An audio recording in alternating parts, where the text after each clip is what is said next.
Brandi Cummings is following this developing story tonight. Tom, Anita, last year, the small Atlantic Wildfowl Heritage Museum had over 35,000 visitors. The museum director admits they don't bring any money in for the city, but any cuts would have a tourist impact.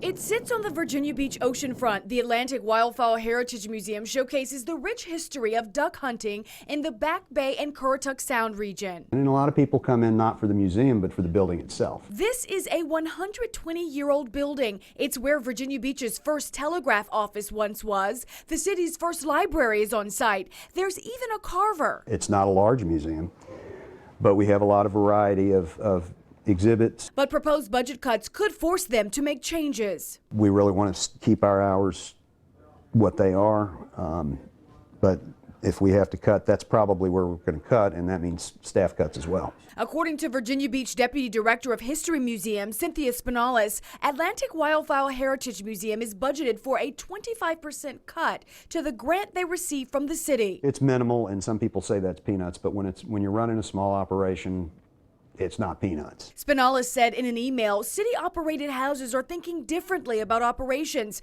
Opening 7 days per week is not efficient. She also said the free admission model here should perhaps change. Her estimates show a $2 entrance fee could generate more than $44,000 in revenue. We've made a conscious decision about keeping our admission free because it allows more people to come in and have the experience of the museum. And we don't bring in a lot of money for tourist dollars, but we do increase tourist interest in the region, and I think that's a very important thing.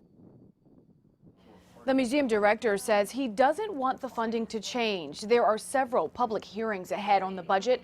Virginia Beach City Council makes a final vote in May. Live in the newsroom, I'm Brandi Cummings, 10 on your side.